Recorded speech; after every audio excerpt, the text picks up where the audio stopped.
Today I'm talking with Frenchie of Aroha Knits. She likes to call herself a yarn alchemist, and by that she means she transforms yarn into knitwear designs for fiber muses like you to enjoy, and she also teaches others how to become yarn alchemists themselves. I hope you enjoy this episode. It was so lovely to chat with Frenchie, and why don't you let's tell get us into a little the bit show. about yourself and how you got started? Like, what's your story?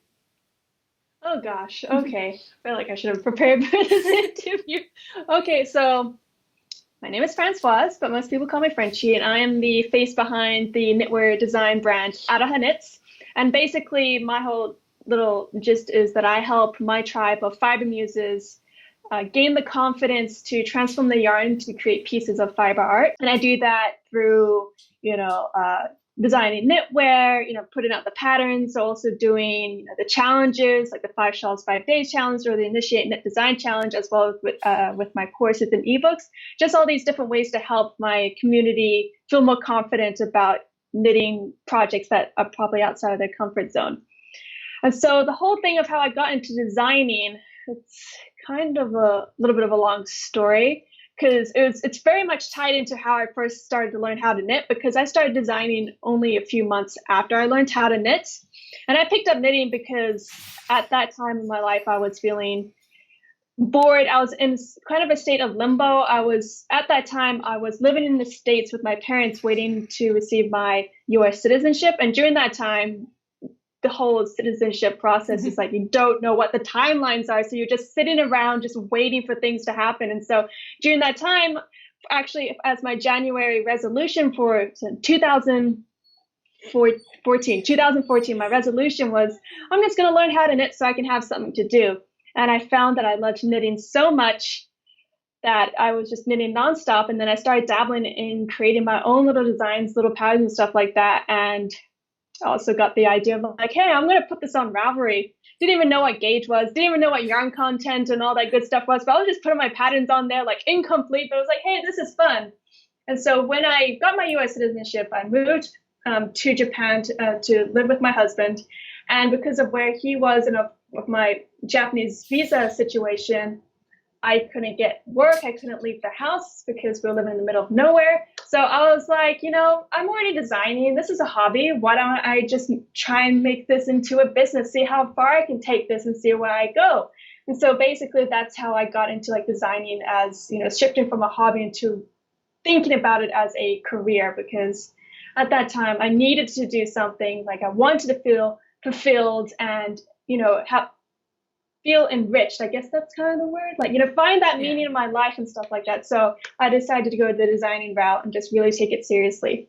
So yeah, that's so crazy that it's only been like 2 years, because to me, like, it feels so natural for you. Like, it feels like such a part of who you are. Obviously, I only know that side of you. Like, what I see on Instagram is you as a knitter and designer, but it just feels like you've always been doing it. It just feels that natural. Do you have any other background in like photography or arts?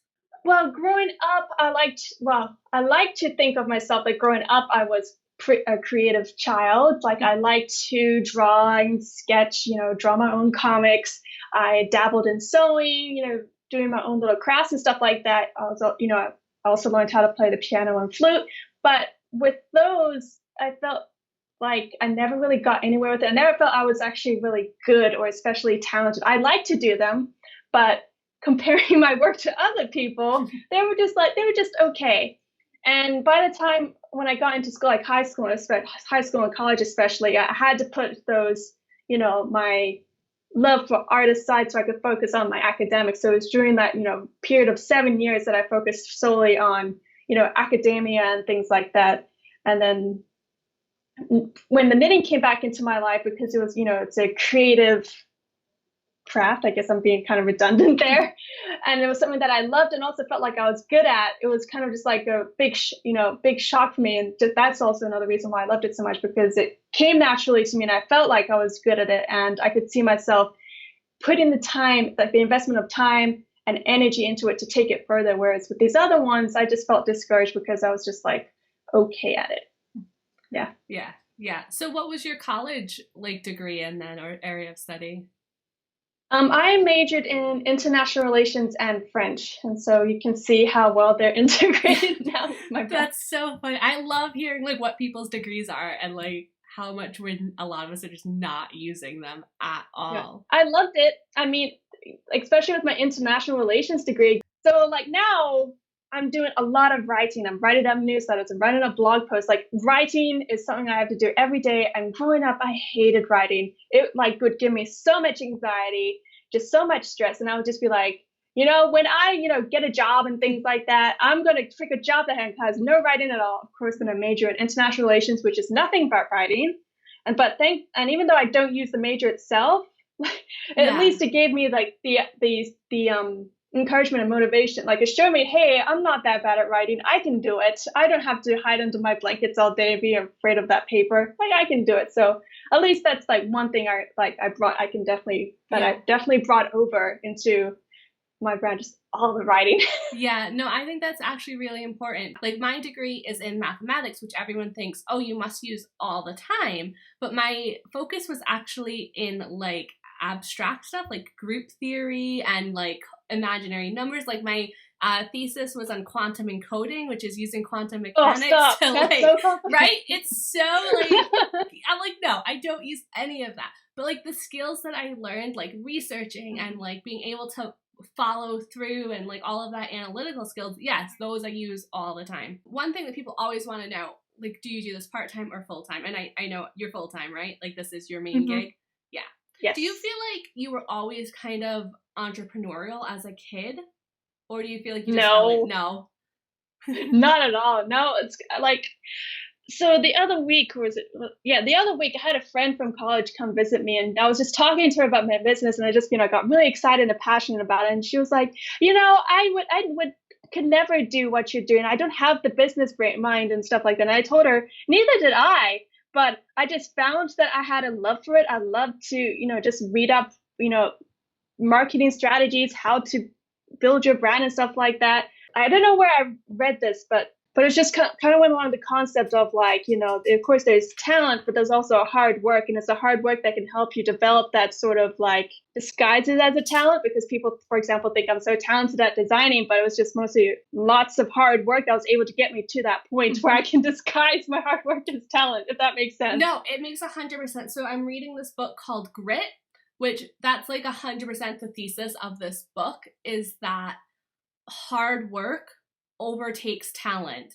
That if you have like someone who's talented and doesn't put in the hard work, and someone who's not as talented but puts in the hard work, that person's going to have a higher level of success than the naturally talented person. Like at the end of the day, it comes down to like, how do you cope with things when they're not going well? Like, do you stick with it or do you give up? Like, how many hours are you willing to put in? The dedication, all of that stuff actually determines success way more than talent.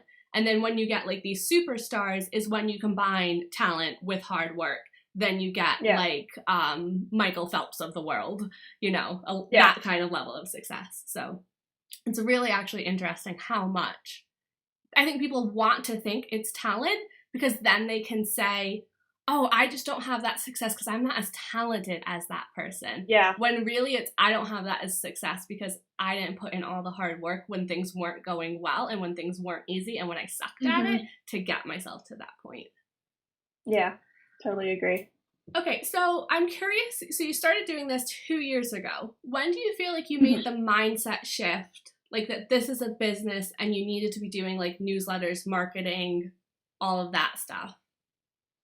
So apparently all my mind shifts, like the big mind shifts, always happen around, New Year's, January. So January 2014, I made the shift to learn knitting as a hobby. Then January 2015, I made the mind shift from doing this a hobby to let's make this a full-time career. So it was in beginning of 2015 that I started doing research of like on how to build a brand and things like that. And at the beginning of the year, I was just mostly focusing on putting out patterns, making sure I could release a pattern, at least one pattern a month and things like that. And gradually over time, I would just, through making connections in the community and things like that, I would learn new things. Like halfway through the year, I learned that maybe I should start building my email list and things like that, start growing my following on Instagram and things like that. So it's just, these gradual things that came up that I just took in and started implementing into my business.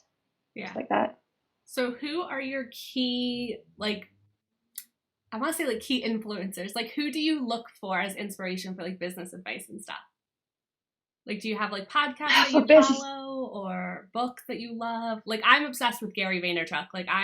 Anything he puts out, I take it. Well, let's see. At the beginning, I started listening to Pat Flynn. He was really good. Also listened to Amy Porterfield, Gary Vaynerchuk, also Tara Swigert. Now I'm listening less to podcasts and more just staying in the communities, for example, with Jennifer Kam and the Fiberboss Collective and things like that. Just mostly talking to people and just getting their ideas and, working as a community or a mastermind. For me, that's what's been helping me a lot because the podcasts have been really helpful.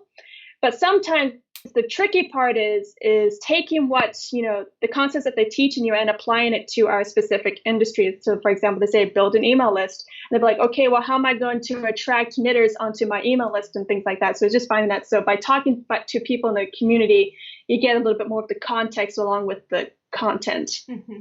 Yeah. So something that going back to 2015, the thing that definitely stopped working for me was trying to listen to everyone. I was also following a bunch of podcasts and taking all of these courses from so many different people.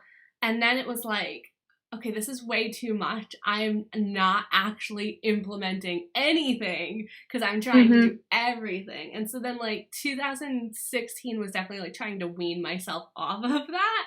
And now going into 2017, I'm trying to only focus on the thing I want to do next and only learning about the thing I want to do next. And not even don't get distracted by Facebook ads, Pinterest. No, you're doing this one thing right now.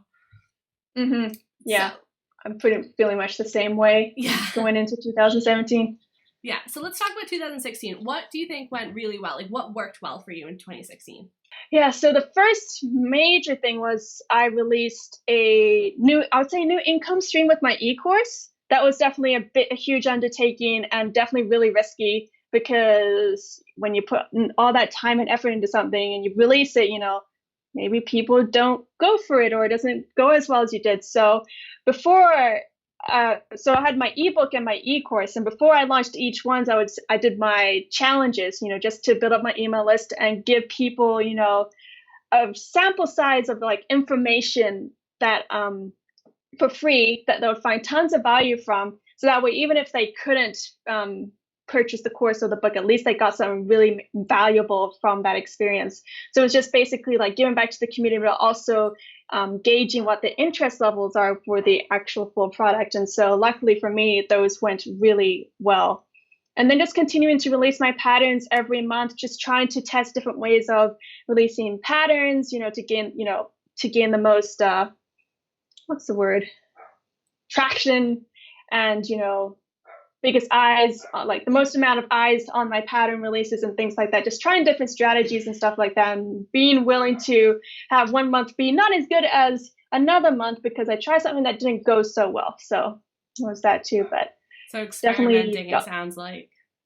Lots of experimenting and also building my community of Fiber Muses. Yeah, and that's your Facebook group?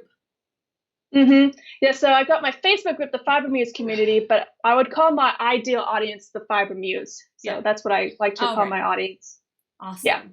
So it sounds Instagram challenges, having a regular schedule with your pattern releases. Do you always release them at the beginning of the month or the end of the month, or is that date varied?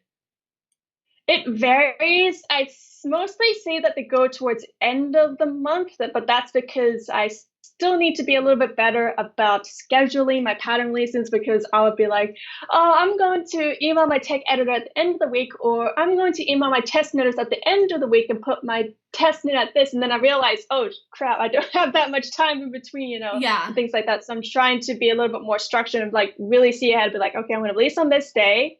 So I need to have the test knit done by this day. And so that means I'd have to start the test knit on that day. and then send out the call for the testing on that day, et cetera, et Yeah, cetera. So it's working backwards. backwards Yeah. instead of being like, reactionary, like, oh no, I need to release the pattern. It's the end of the month. Yeah, totally. I couldn't stick to a schedule. I mean, if I really put the effort in, I could, but it's not my natural personality to like stick to any sort of schedule. I just like, oh, I made a new design. Let's just put it out there right away. And I know like that the key is to actually consistency and to space things out instead of like 3 designs all at once and then nothing for the rest of the year. Yeah. Yeah. So was there anything that like didn't go well, or any like lesson that you really feel like the universe was like, you have to learn this? Yeah, so one thing that I was testing out near the, like, in the last quarter of 2016 was my beta pattern releases, just trying different ways to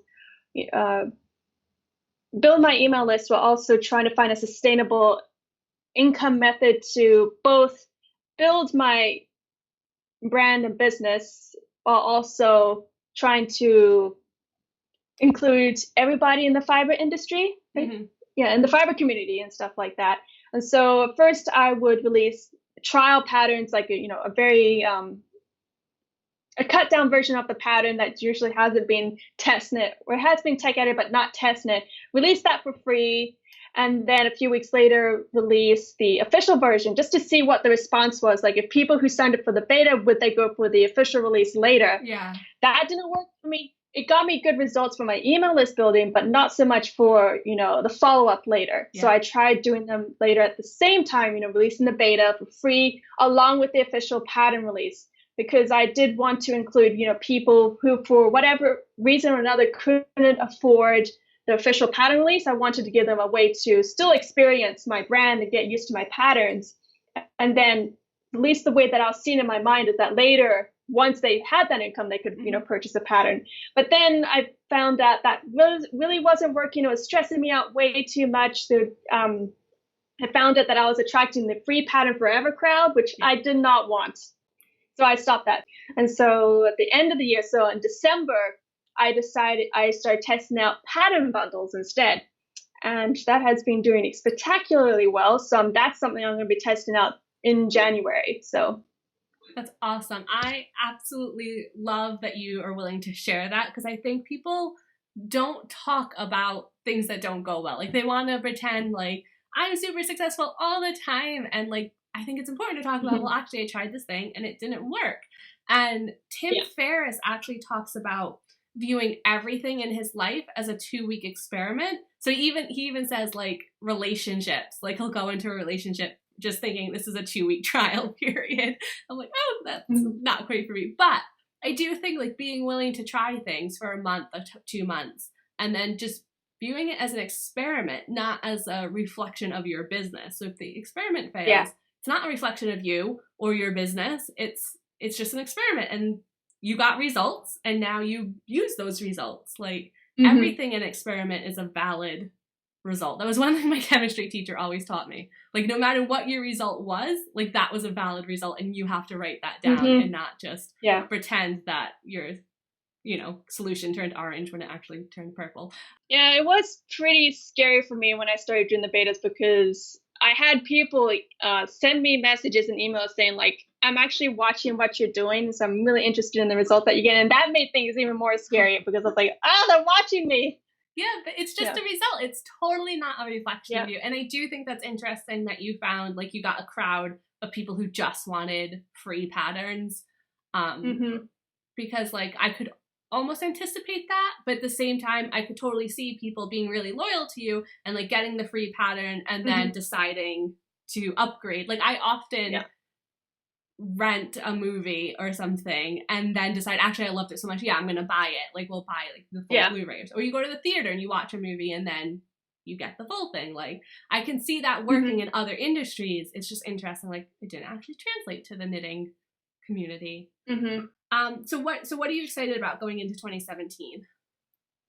Well, into 2017, what I'm going to be focusing on this year is really building up a sort of like subscription model, so to say, like what they do on Patreon, like every month, it's like a monthly pattern club and things like that. So I'm thinking about going into that, and maybe also as well as launching like some sort of like quarterly box, like a yarn club, except, underneath the Aroha Knits branded, things like that. Just try and go in that direction this time for this year. So interesting. See how that goes. I think pattern bundles are going to be key for a lot of people. Yeah. Certainly I released my first self-published book in 2016. And it was basically just a collection of 5 designs that had already been published. I re-knit like 2 samples to make them a cohesive thing, but there was just basically a re-release of 5 designs, and it sold really, really well.